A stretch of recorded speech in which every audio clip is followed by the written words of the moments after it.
இப்போ உங்களுக்கெல்லாம் ஒரு இது இருக்கும், அவங்க பேசுனாங்க, இந்த பையன் பேச போகிறாரு, எவ்வளோ நேரம் பேசுவார் தெரியலன்னு கவலைப்படாது. ஒரு 45 நிமிஷத்தில் முடிச்சுடுவேன். ஓ அவ்வளோ நேரம் பேசுவியான்னு நினைக்கக்கூடாது, சரியா? நான் சென்னையிலேருந்து வந்தேன். ஏன்னா நீங்கள் நல்லா ரசிக்கும் போதே நிறுத்தணும், அதான் ஒரு நல்ல பேச்சாளர். சில பேர் அது தெரியாது. ஒரு பேச்சாளர் இந்த மாதிரி நல்ல ஸ்டூடெண்ட்ஸ் மாட்டினாங்கன்னு அவர் பாட்டு பேசிட்டே இருந்தார். 45 நிமிஷம் ஸ்டூடெண்ட்டும் ஏதோ பெருந்தன்மையாக இருந்தான். அவர் ஸ்டூடெண்ட் தான் நல்லா கேட்குறாங்களேன்னு இன்னொரு 5 நிமிஷம் பேசினார். அப்படியே ரெஸ்ட்லெஸ் ஆனான். இன்னொரு 5 நிமிஷம் பேசினார். ஒரு பையன் முதல் வயசுலேருந்து நேராக வந்து பக்கத்தில் நின்னான். நான் இங்கேயே வந்துட்டேன் அப்படின்னாரு. பேசுடா, பேசு, உன்னால் எவ்வளோ முடியுமா பேசு. அப்போ நீயே இங்கே வந்தேங்க. சார் நீங்கள் பேசிட்டு உட்காருங்க, நான் 1/2 hour பேசுகிறேன்னா. ஏன்னா உட்காந்து பார் சார், தெரியும் முதுகு வெயில் அடிக்கிற ஒரு பந்தல் போட்டு விட்டு எல்லாம் மாற்றி மாற்றி பேசிருக்கிறீங்க, பசி எடுக்குது. அதெல்லாம் எனக்கும் முடியும். எனக்கு எப்பவுமே என்னோட நண்பர்கள் எல்லாம் பள்ளிக்கூட ஆசிரியர்கள், தலைமை ஆசிரியர் எல்லாம் டெய்லி பயந்து பயந்து ஸ்கூலுக்கு போகிறான். ஏன்னா பசங்க ரொம்ப ஐக்கியூ ஜாஸ்தி ஆகிடுச்சுடான்றான். ஏண்டாண்ணே முன்ன மாதிரி நம்ம படித்த மாதிரி இல்லைடாண்ணா. ஏண்டாண்ணே இப்போ நாங்கள் படிக்கும்போது எக்ஸாமில் வந்து கேள்விக்கு பதில் தெரியல வச்சுக்க விட்டுருவோம், ஏன்னா தெரியல. ஆனால் இப்போ பசங்க அப்படி இல்லை, தெரியலனாலும் பதில் எழுதுறாங்க. போதுங்க.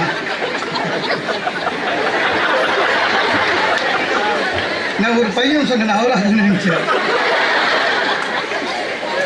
இப்போ இருக்கிற பசங்க பதில் தெரியலனாலும் கேள்வியே புரியலைன்னாலும் பதில் எழுதுறான். தப்பு போட முடியல சார். என் ஃப்ரெண்டு சொல்கிறான், ஒரு எக்ஸாமில் தமிழில் கேட்டிருக்காங்க சார், 50 காப்பியங்கள் சிறு குறிப்பு வரைக. நம்ம பையனுக்கு பதில் தெரியல, ஆனால் உடலை. அவன் என்ன பண்ணால் 50 காப்பியங்கள், இந்த சிலப்பதிகாரம், சீவக சிந்தாமணி அதெல்லாம் தெரியாது அவனுக்கு, ஆனால் பதில் எழுதுகிறான். 50 காப்பியங்கள் போர்த்துகீஸ் 1, இது 5 காப்பியங்கள், 2 5 பெருங்காப்பியங்கள், 3 5 நல்ல காப்பியங்கள். இதுக்கு தப்பு போட முடியாதுங்க, ரைட்டும் போட முடியாது. வாத்தியார டென்ஷன் ஆக்கிட்டான். ஆமாங்க, 1/2 மார்க்காவது போடு, எழுதியிருக்கல. இப்படிலாம் இருக்கு சார். ராமாயணத்தில் வர பரதன் சிறு குறிப்பு அதே தான், அதே ஃபாலோ தான். பரதன் ராமனுக்கு தம்பி, பரதன் லட்சுமணனுக்கு தம்பி, ஆனால் பரதன் சத்ருகனுக்கு அண்ணன். பரதன் நல்லவன். போடு சார், ரொம்ப கஷ்டம். எனக்கு ஏன் நான் வந்து இந்த பள்ளிக்கூட கல்லூரி மாணவர்கள்கிட்ட பேசுறது பிடிக்கும்னா ரசிப்பீங்க. ஆனால் வெளியில் இருக்கிற போது அப்படி இல்லை. வெளி கூட்டங்கள்லாம் பொதுக்கூட்டத்தெல்லாம் போகிறேன், அது கொஞ்சம் போரு. சில பேர் ரசிப்பான், சில பேர் பேச கூப்பிட்டுட்டு முன் வரிசையில் உட்காந்து நம்மளே உத்து பார்ப்பான்.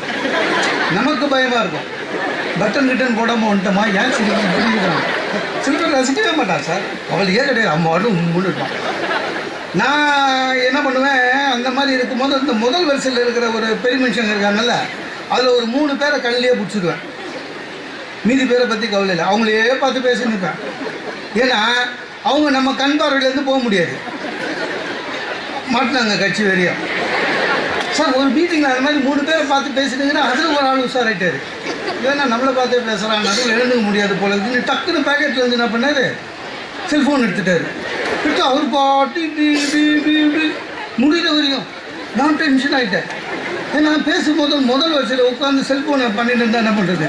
முடிஞ்சவொடனே இறங்கி கேட்டேன், சார் செல்ஃபோன் உங்களுக்கு தான்,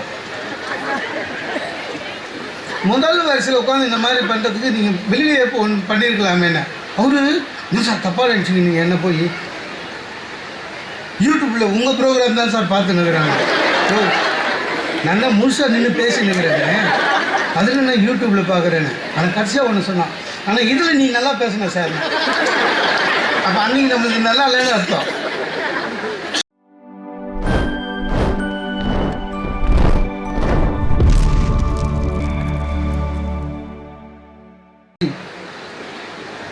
தலைமை ஏற்க வந்திருக்கும் மாவட்ட முதன்மை கல்வி அலுவலர் அவர்களே, இந்த கல்லூரியின் தாளாளர் அன்பு சகோதரர் கூத்தரசன் அவர்களே, கல்லூரி முதல்வர் திரு தனபால் அவர்களே, கல்லூரி நிர்வாகிகளே, பேராசிரியர் பெருமக்களே, இங்கே மாணவர்களை அழைத்து வந்த பள்ளி தலைமை ஆசிரியர்களே, ஆசிரியர் பெருமக்களே, இங்கே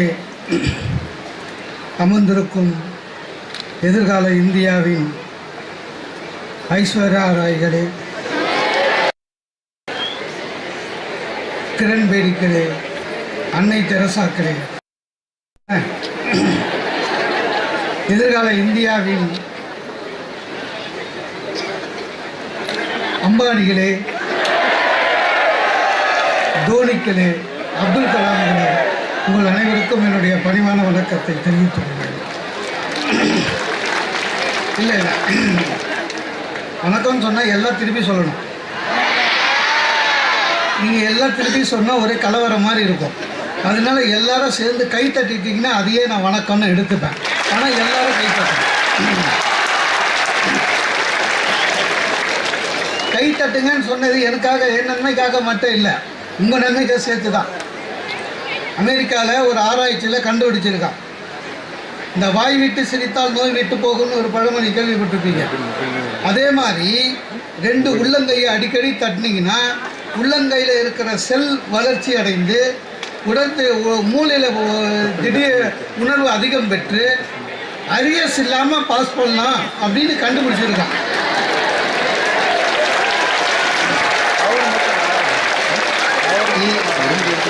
இது ஏன் அமெரிக்காவில் ஆராய்ச்சின்னு சொன்னேன்னா அப்போ தான் நீங்கள் நம்புவீங்க. எனக்கு ரொம்ப மகிழ்ச்சி இந்த கல்லூரியில் வந்து உங்களை பள்ளிக்கூட மாணவர்களை சந்தித்து பேசுவது ரொம்ப மகிழ்ச்சி. சாதாரணமாக எந்த காலேஜுக்கு போய் பேசினாலும் அங்கே பிரின்ஸிபல் மட்டும்தான் கோட்டு போட்டிருப்பார். இங்கே ப்ரொஃபஸர்லாம் கோட்டு போட்டுருக்குறாங்க. இங்கே கோட் இல்லாமல் இருக்கிறது நானும் நமது சிஇஓ தான். எனக்கு கூட ஒரு முன்னெல்லாம் போட்டு போவேன், ஏதோ மோட்டிவேஷன் கிளாஸ் போனால் கோட்டு போட்டு போவேன். ஒரு வருஷமாக போடுறதில்ல. ஒரு வருஷம் முன்னால் கோட்டு போட்டு போனேன்.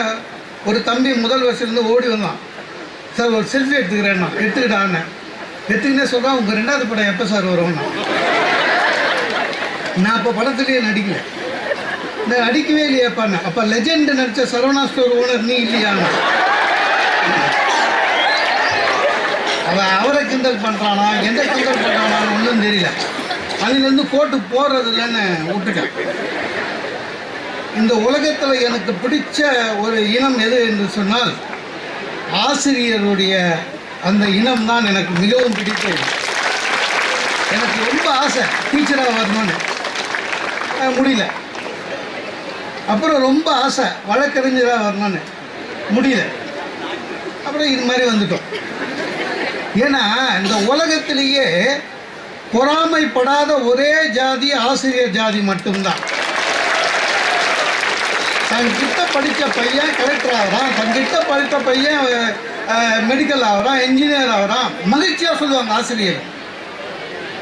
என் பையன் சார் இன்றைக்கி எங்கள் டிஸ்ட்ரிக்ட்லேயே கலெக்டர் ஆகிட்டான், மகிழ்ச்சியாக ஆசிரியர் சொல்லுவாங்க. மீதி பேருக்கு அந்த மனம் வராது.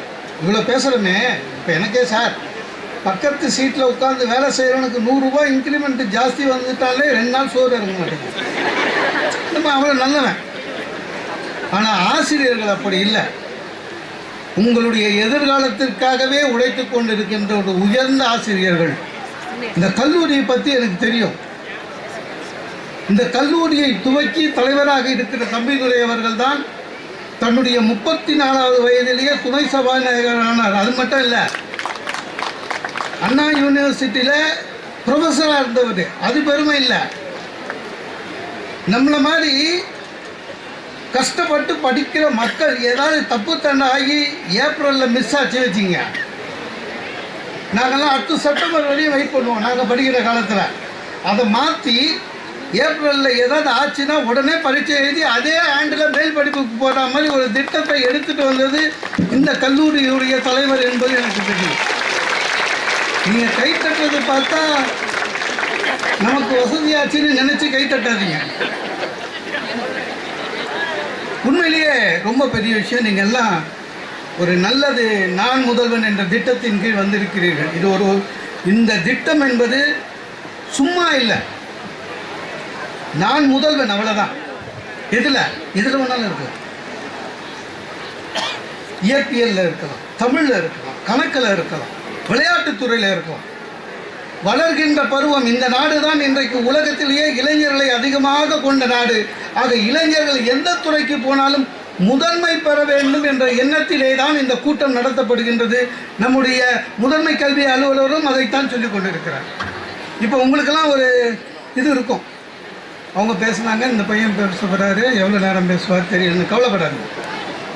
ஒரு 45 நிமிஷத்தில் முடிச்சிடுவேன். அவ்வளோ நேரம் பேசுவியான்னு நினைக்கக்கூடாது. சரியா? நான் சென்னையிலேருந்து வந்தேன். ஏன்னா நீங்கள் நல்லா ரசிக்கும் போதே நிறுத்தணும். அதான் ஒரு நல்ல பேச்சாளர். சில பேருக்கு அது தெரியாது. ஒரு பேச்சாளர் இந்த மாதிரி நல்ல ஸ்டூடெண்ட்ஸ் மாட்டினாங்கன்னு அவர் பாட்டு பேசினே இருந்தார். 45 நிமிஷம் ஸ்டூடெண்ட்டும் ஏதோ பெருந்தன்மையாக இருந்தான். அவர் ஸ்டூடெண்ட் தான் நல்லா கேட்குறாங்களேன்னு இன்னொரு 5 நிமிஷம் பேசினார். அப்படியே ரெஸ்ட்லெஸ் ஆனான். இன்னொரு 5 நிமிஷம் பேசினார். ஒரு பையன் முதல் வயசுலேருந்து நேராக வந்து பக்கத்தில் இருந்தான். நான் இங்கே வந்துட்டேன் அப்படின்னாரு.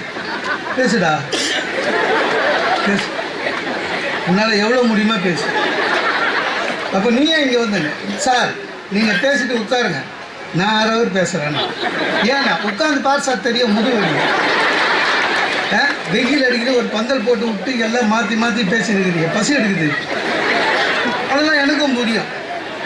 எனக்கு எப்பவுமே என்னோட நண்பர்கள் எல்லாம் பள்ளிக்கூட ஆசிரியர்கள், தலைமை ஆசிரியர் எல்லாம் டெய்லி பயந்து ஸ்கூலுக்கு போகிறான். ஏன்னா பசங்க ரொம்ப ஐக்கியூ ஜாஸ்தி ஆகிடுச்சுடான்றான். ஏண்டாண்ணே முன்ன மாதிரி நம்ம படித்த மாதிரி இல்லைடாண்ணா. ஏண்டாண்ணே இப்போ நாங்கள் படிக்கும்போது எக்ஸாமில் வந்து கேள்விக்கு பதில் தெரியல வச்சுக்க விட்டுருவோம், ஏன்னா தெரியல. ஆனால் இப்போ பசங்க அப்படி இல்லை, தெரியலனாலும் பதில் எழுதுறாங்க. போதுமா? நான் ஒரு பையன் சொன்னேன், அவரும் அது நினைச்சேன். இப்போ இருக்கிற பசங்க பதில் தெரியலனாலும் கேள்வியே புரியலைனாலும் பதில் எழுதுறான். தப்பு போட முடியல சார். என் ஃப்ரெண்டு சொல்கிறான், ஒரு எக்ஸாமில் தமிழில் கேட்டிருக்காங்க சார், 50 காப்பியங்கள் சிறு குறிப்பு வரைக. நம்ம பையனுக்கு பதில் தெரியல, ஆனால் உடலை. அவன் என்ன பண்ணால் 50 காப்பியங்கள், இந்த சிலப்பதிகாரம், சீவக சிந்தாமணி அதெல்லாம் தெரியாது அவனுக்கு. ஆனால் பதில் எழுதுகிறான். 50 காப்பியங்கள் போர்த்துகீஸ். 1 இது 5 காப்பியங்கள். 2 5 பெருங்காப்பியங்கள். 3 5 நல்ல காப்பியங்கள். இதுக்கு தப்பு போட முடியாதுங்க, ரைட்டும் போட முடியாது. வாத்தியாரை டென்ஷன் ஆக்கிட்டான். ஆமாங்க, 1/2 மார்க்காவது போடு, எழுதியிருக்கேன்ல. இப்படிலாம் இருக்கு சார். ராமாயணத்தில் வர பரதன் சிறு குறிப்பு அதே தான், அதே ஃபாலோ தான். பரதன் ராமனுக்கு தம்பி, பரதன் லட்சுமணனுக்கு தம்பி, ஆனால் பரதன் சத்ருகனுக்கு அண்ணன். பரதன் நல்லவன். போடு சார், ரொம்ப கஷ்டம். எனக்கு ஏன் நான் வந்து இந்த பள்ளிக்கூட கல்லூரி மாணவர்கள்கிட்ட பேசுறது பிடிக்கணும்னா ரசிப்பீங்க. ஆனால் வெளியில் இருக்கிற போது அப்படி இல்லை. வெளிக்கூட்டங்கள்லாம் பொதுக்கூட்டத்தெல்லாம் போகிறேன், அது கொஞ்சம் போரு. சில பேர் ரசிப்பான், சில பேர் பேச கூப்பிட்டுட்டு முன் வரிசையில் உட்காந்து நம்மளே உத்து பார்ப்பான். நமக்கு பயமாக இருக்கும். பட்டன் கிட்டன் போடாமல் வந்துட்டோமா, ஏன் புரிஞ்சுக்கிறான். சில பேர் ரசிக்கவே மாட்டான் சார், அவளுக்கே கிடையாது, அம்மாவோட முன்னிட்டான். நான் என்ன பண்ணுவேன், அந்த மாதிரி இருக்கும்போது இந்த முதல் வரிசையில் இருக்கிற ஒரு பெரிய மனுஷங்க இருக்காங்கல்ல, அதில் ஒரு 3 பேரை கல்லையே பிடிச்சிடுவேன். மீதி பேரை பற்றி கவலை இல்லை, அவங்களே பார்த்து பேசின்னு இருப்பேன். ஏன்னா அவங்க நம்ம கண் பார்வையிலேருந்து போக முடியாது. மாட்டினாங்க கட்சி வரையும். சார் ஒரு மீட்டிங்கில் அது மாதிரி 3 பேரை பார்த்து பேசிட்டுங்கன்னா அதில் ஒரு ஆள் உஷாராயிட்டாரு. ஏன்னா நம்மளை பார்த்தே பேசுகிறாங்க, அதுவும் எழுந்துக்க முடியாது போல இருக்குன்னு டக்குன்னு பேக்கெட்டில் வந்து என்ன பண்ணார், செல்ஃபோன் எடுத்துட்டார். எடுத்து அவர் பாட்டு இப்படி முடிகிற வரையும் நான் டென்ஷன் ஆகிட்டேன். ஏன்னா பேசும்போது முதல் வரிசையில் உட்காந்து செல்ஃபோனை பண்ணிட்டு இருந்தால் என்ன பண்ணுறது. முடிஞ்ச உடனே இறங்கி கேட்டேன், சார் செல்ஃபோன் உங்களுக்கு தான், முதல் வரிசையில் உட்காந்து இந்த மாதிரி பண்ணுறதுக்கு நீங்கள் வெளியே பண்ணியிருக்கலாமேன்னு. அவரு என்ன சார் தப்பாக நினச்சிங்க, நீங்கள் என்ன போய் யூடியூப்பில் உங்கள் ப்ரோக்ராம் தான் சார் பார்த்து நிற்கிறாங்க. ஓ, நல்லா முழுசாக நின்று பேசி நிற்கிறேன்னு அதில் நான் யூடியூப்பில் பார்க்குறேன்னு. ஆனால் கடைசியாக ஒன்று சொன்னான், ஆனால் இதில் நீ நல்லா பேசுன சார். அப்போ அன்றைக்கி நம்மளுக்கு நல்லா இல்லைன்னு அர்த்தம். அதே மாதிரி தான் நாங்கள்லாம் தொலைக்காட்சியில் பேசுகிறோம் அப்படின்னு ஒன்று எல்லா தொலைக்காட்சியிலையும் பெரிய பெரிய அதெல்லாம் ஒன்றும் கிடையாதுங்க. தமிழில் 40 சேனல் இருக்குது. இந்த சொந்தமாக பில்டிங் வச்சுக்கிற சேனல் 2-3 சேனல் தான். மீதி சேனல் எல்லாம் ஒரு டபுள் பெட்ரூம் ஃப்ளாட்லேயே நடத்துகிறோம். நம்மளை கூட்டி போய் ஒரு ரூமில் நிற்க வச்சுட்டு எதிர்க்க கேமரா போட்டுருவோம். அந்த ரூமுக்கு போய் கண்ட்ரோல் ரூமுக்கு போய் அப்படின்வான். நம்ம செவரு பார்த்து பேசணும். ஆனால் நாங்களாம் எப்படின்னா எதிர்க்க ஒரு இந்த மாதிரி ஒரு 3000 பேர் இருக்கிற மாதிரி நினச்சிக்கின்னு நாங்களே பேசினுப்போம். என்ன ஒரு முறை பொதிகையில் கூப்பிட்டாங்க. தூர்தர்ஷன் தெரியும்ல, பொதிகை கவர்மெண்ட்டுக்கு கூப்பிட்டாங்க. அதில் சொன்னாங்க, நீங்கள் திருக்குறள் ஒரு உரை சொல்லிவிட்டு அதோடு சேர்த்து கொஞ்சம் நகைச்சுவை சொல்லுங்கள். 10 போனேன். அதே தான். நான் மட்டும் கேமரா இருட்டு, கேமராமேன் மட்டும்தான். நானும் 10 நிமிஷம் பேசுகிறேன், ஜோக்கு சொல்கிறேன். அப்படியே உத்து பார்த்தேன். கேமராமேனாவது சிரிக்கிறான் நான். ஏன்னா சிரிச்சா பல்லு தெரியும். ஒன்றும் இல்லை, பிச் டார்க் அப்படியே முடிஞ்ச ஒன்று என்ன பண்ண ஒரு ரெஸ்ட் எடுக்கிறதுக்காக அப்படி போய் அவர்கிட்ட, ஏன் சார் எனக்கு என்ன பையனா இவனே சிரிக்க மாட்டானே, இது ஏரில் போனால் யார் சிரிப்பான்ற பயம். கிட்ட போய், ஏன் சார் நான் பேசுறது சிரிப்பு வரலையான்னு. கேட்சாயே ஹிந்திக்காரன் சார். அவன் ஜார்கட்லேருந்து ட்ரான்ஸ்ஃபர் ஆகி வந்துக்கிறான். அவனுக்கு என்ன சொல்லிக்கிறாங்க, 10 நிமிஷம் ஆன் ஆஃப் பண்ண போதும்னு இருக்காங்க. கேட்சாயே. ஆனால் மாணவர்கள், மணியானவர்கள், நீங்கள் நல்லா இருக்கணும், நல்ல பரீட்சை எழுதணும், எல்லாரும் பாஸ் பண்ணணும். இந்த கல்லூரியில் ஏகப்பட்ட டிபார்ட்மெண்ட் இருக்குது. ஒரு நல்ல கல்லூரி. எனக்கு தெரிஞ்சு பள்ளிக்கூடத்தில் மட்டும்தான் யூனிஃபார்ம்னு நான் நினச்சிருந்தேன். இங்கே காலேஜ் ஸ்டூடெண்ட்டுக்கும் யூனிஃபார்ம் இருக்கா? நல்லதா. ஒழுக்கம். அஞ்சாமை எல்லால் துணை வேண்டா எஞ்சாமை எண்ணி எனத்தாற் செயின் முயுவ விளக்க உரை செய்யும் வழிவகைக்கமே குறைவில்லாமல் எண்ணித் தக்க இடத்தில் பொருந்திச் செய்தால் அஞ்சாமை அல்லாமல் வேறு துணை வேண்டியதில்லை. சாலமன் பாப்பையா விளக்க உரை செய்யும் செயலை இடைவிடாமல் எண்ணி இடம் அறிந்து செய்தால் பகைக்கு பயப்படாத மனவுறுதி போதும், வேறு துணை தேவை இல்லை. கலைஞர் விளக்க உரை ஒரு செயலுக்குரிய வழிமுறைகளைக் குறையின்றிச் சிந்தித்துச் செய்யுமிடத்து அஞ்சாமை ஒன்றைத் தவிர வேறு துணை தேவையில்லை. அஞ்சாமை எல்லால் துணை வேண்டா எஞ்சாமை எண்ணி எனத்தாற் செயின் முயுவ விளக்க உரை செய்யும் வழிவகைக்கமே குறைவில்லாமல் எண்ணித் தக்க இடத்தில் பொருந்திச் செய்தால் அஞ்சாமை அல்லாமல் வேறு துணை வேண்டியதில்லை. சாலமன் பாப்பையா விளக்க உரை செய்யும் செயலை இடைவிடாமல் எண்ணி இடம் அறிந்து செய்தால் பகைக்கு பயப்படாத மனவுறுதி போதும், வேறு துணை தேவை இல்லை. கலைஞர் விளக்க உரை ஒரு செயலுக்குரிய வழிமுறைகளைக் குறையின்றிச் சிந்தித்துச் செய்யுமிடத்து அஞ்சாமை ஒன்றைத் தவிர வேறு துணை தேவையில்லை. அஞ்சாமை எல்லால் துணை வேண்டா எஞ்சாமை எண்ணி எனத்தாற் செயின் முயுவ விளக்க உரை செய்யும் வழிவகைக்கமே குறைவில்லாமல் எண்ணித் தக்க இடத்தில் பொருந்திச் செய்தால் அஞ்சாமை அல்லாமல் வேறு துணை வேண்டியதில்லை.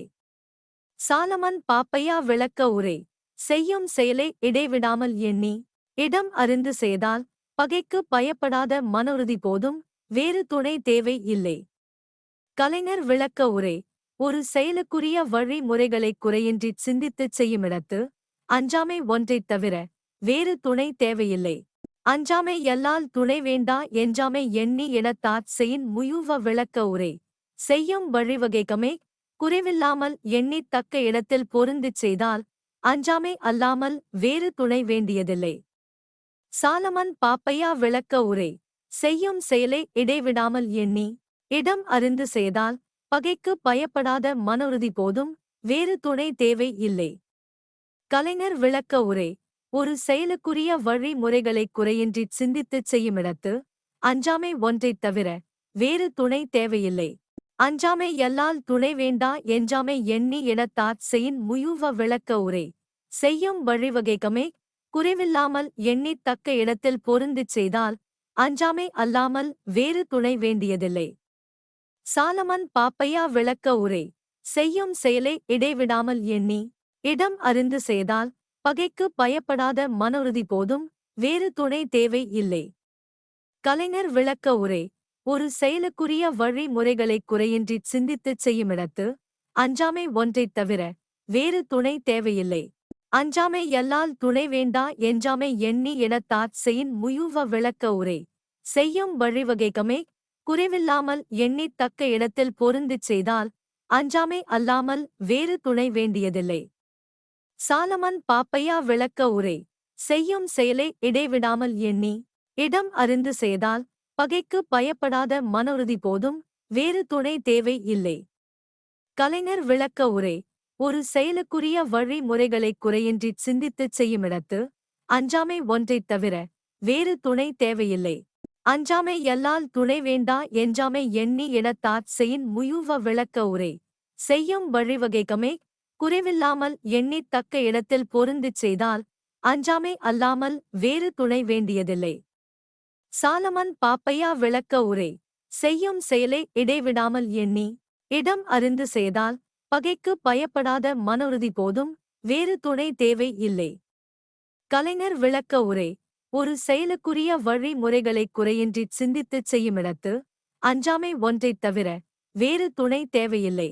அஞ்சாமை எல்லால் துணை வேண்டா எஞ்சாமை எண்ணி எனத்தாற் செயின் முயுவ விளக்க உரை. செய்யும் வழிவகைகமே குறைவில்லாமல் எண்ணித் தக்க இடத்தில் பொருந்திச் செய்தால் அஞ்சாமை அல்லாமல் வேறு துணை வேண்டியதில்லை. சாலமன் பாப்பையா விளக்க உரை. செய்யும் செயலை இடைவிடாமல் எண்ணி இடம் அறிந்து செய்தால் பகைக்கு பயப்படாத மனவுறுதி போதும், வேறு துணை தேவை இல்லை. கலைஞர் விளக்க உரை. ஒரு செயலுக்குரிய வழிமுறைகளைக் குறையின்றிச் சிந்தித்துச் செய்யுமிடத்து அஞ்சாமை ஒன்றைத் தவிர வேறு துணை தேவையில்லை. அஞ்சாமை எல்லால் துணை வேண்டா எஞ்சாமை எண்ணி எனத்தாற் செயின் முயுவ விளக்க உரை. செய்யும் வழிவகைகமே குறைவில்லாமல் எண்ணித் தக்க இடத்தில் பொருந்திச் செய்தால் அஞ்சாமை அல்லாமல் வேறு துணை வேண்டியதில்லை. சாலமன் பாப்பையா விளக்க உரை.